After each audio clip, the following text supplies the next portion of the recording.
नमस्कार. Madhuraj cook and क्रिएशनमध्ये तुमचं मनापासून स्वागत आहे.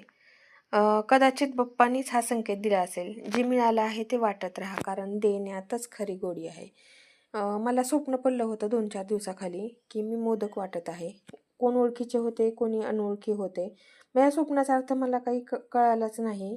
कुणाला जर असं स्वप्न पडले असतील किंवा याचा अर्थ काही माहीत असेल, तर मला कमेंटमध्ये जरूर सांगा.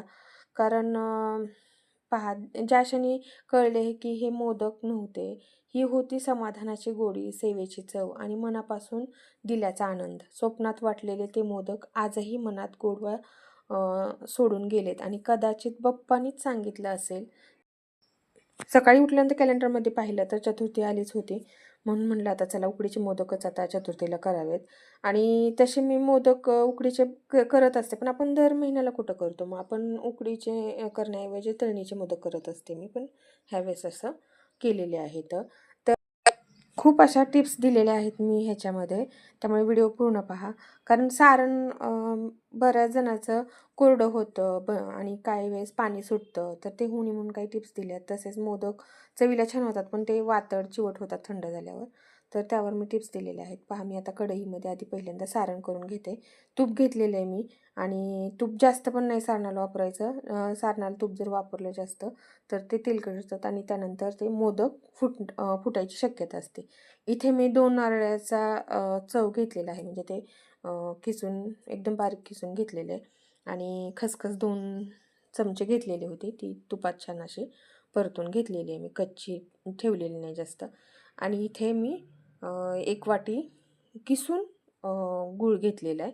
तोही मी असा फोडून नाही घेतलेला, किसूनच घेतलेला आहे.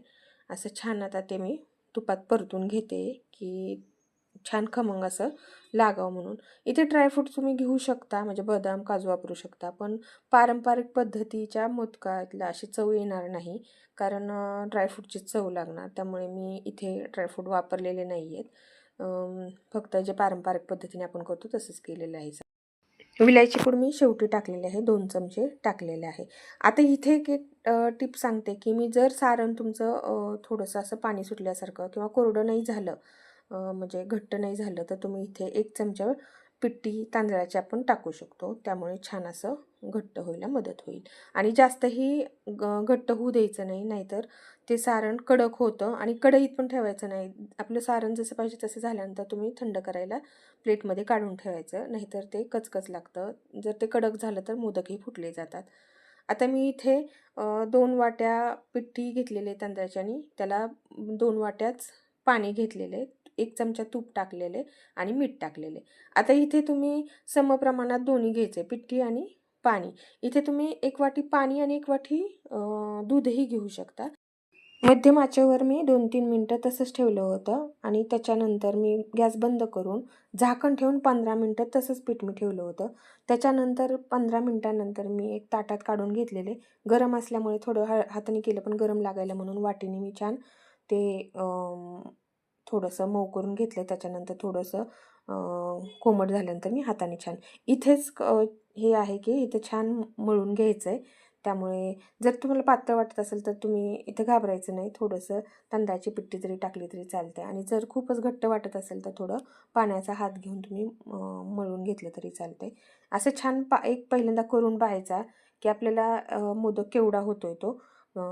किती सारण घेतल्यावर, किती पिठाचा गोळा घेतल्यानंतर केवढा मोदक होतोय तो पाहून एक करून पाहून नंतरच्या मग त्याप्रमाणे गोळ्या, त्या पिठाच्या पण गोळ्या करून ठेवायच्या आणि त्या सारणाच्या पण गोळ्या करून ठेवायच्या आणि जेवढ्याला तेवढं घेऊन आपण, म्हणजे आपले मोदक हे लहान मोठे होणार नाही, एकसारखे मोदक व्हायला मदत होती. त्यामुळे ही एक टिप तुम्हाला मी देते. त्याच्यामुळे काय होतं की मोदक तुमचे एकसारखे व्हायला मदत होते, लहान मोठे होणार नाहीत. आता अशा प्रकारे मी आता एक मोदक करून घेतेच आहे. आता सारण करतानाच एखादा मोदक कर तुम्हाला सांगते, की सारण करताना एक लक्षात ठेवायचं, की गूळ एकदम काळपट घ्यायचा नाही, किंवा जर तुमचा काळपट असेल तर निम्म निम्म प्रमाण घ्या. थोडासा लाल गूळ घ्या आणि थोडासा काळपट गूळ. जर काळपटच गूळ तुम्ही वापरला तर मोदकाचा कलर किंवा आतलं सारण ते काळपट दिसतं. मोदक एकदम असा पांढरा फेक दिसणार. एक किस्सा सांगते माझा, की मी ज्यावेळेस पहिल्यांदा उकडीचे मोदक करायला घेतले, त्या टायमाला त्याच्या आधी मला माहीतच नव्हतं, की तांदळाच्या पिठीचे खरं सांगायला काय म्हणजे माहीत नव्हते. मला फक्त तळणीचे मोदक गव्हाच्या पिठाचे तळून करतात ते माहीत होतं. त्याच्या त्यानंतर मला माहीत झालं, की आपले कोकणात ते किंवा उकडीचे मोदक करतात म्हणून. म्हणून मी पहिल्यांदा ज्यावेळेस करायला लागले, त्यावेळेस मला वाटत होतं, की मला येतील का नाही? त्याची उकड काढता येईल का नाही? माझं चुकणार तर नाही ना? चिरणार तर नाही ना? आणि पहिल्याच प्रयत्नात खूप छान मोदक माझे झाले होते. आणि त्याच्यानंतर तर काय मग मग कमी वेळात म्हणजे पहिल्यांदा जेवढा टाईम लागला होता त्याच्यापेक्षा कमी वेळात माझे आता मोदक होऊ लागलेत आणि खूप छान होतात. तुम्ही करून पहा. काहीही अवघड नसते. प्रयत्न करायचा, अवघड काहीच नसते. त्यामुळे करून पहा. आता मग एवढे मोदक झालेले आहेत. आता मी माझे जे चाळणी आहे ते छोटे आहे, त्यामुळे मी निम्मे-निम्मे उकडून घेणार आहे. आता चाळणीला मी पहिल्यांदा तूप लावून घेतलेले जेणेकरून ते चिटकणार नाही. यावेळी तुम्ही केळीच्या पानावर सुद्धा ठेवू शकता मोदक जेणेकरून ते चिटकत नाहीत. चाळणीलाही चिटकत नाही त्याला तूप लावल्यानंतर आणि लगेच काढायचं नाही. थोडंसं थंड होऊ द्या आणि नंतर काढा आणि जास्त वेळ उशीर पण करायचा नाही. ही एक तुम्ही टिप लक्षात ठेवा, की जास्त थंड होऊ द्यायचं नाही, नाहीतर ते परत चिकट एकमेकाला चिटकून राहतात आणि निघायला खूप हे होतं. आता मी ही चाळणी ठेवून घेतली त्याच्यावर केशर ठेवते मी.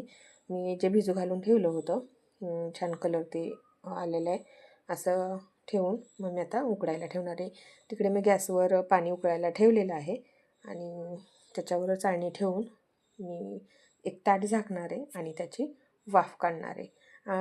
त्याचा वास असा छान सुटायला लागला आणि मध्ये आधी पाहायचं उघडून की कसं झालं आहे. एकदम त्या मोदकाला अशी सुरुवातीला असं नुसतं पिठाळ दिसतं आणि ज्यावेळेस ते शिजलेले असतात किंवा वाफवलेले असतात त्या टायमाला त्याला छान चमक आलेले असतात, चमकत असतात. त्यावेळेस असं समजायचं की छान ते आता उकडवलेले आहेत आणि त्यानंतर ते थंड झालं की काढून घ्यायचे. म्हणजे जास्त पण नाही थंड होऊ द्यायचे आणि निघतात व्यवस्थित असे. पहिलं आता झालेले ते करून घेतलेत मी. आता दुसरे ठेवून दिलेत. दुसरेही आता मी ठेवलेले आहेत आणि तेही झालेले आहेत आता. पहा मस्तपैकी आता हे पण उकडून झालेले आहेत आणि आता माझी मुलगी पण ही करायला लागलेली आहे. त्याच्यामुळे मोदक हा प्रकार आता अवघड राहिलेलाच नाही. खूप छान ती पण करते. माझ्यापेक्षा छान तिला त्याला ज्या कळ्या पाडल्या जातात त्या छान पाडते. आणि व्हिडिओ जर आवडला असेल तर माझ्या चॅनल लाईक करा, शेअर करा, सबस्क्राईब करा आणि करून पहा. धन्यवाद.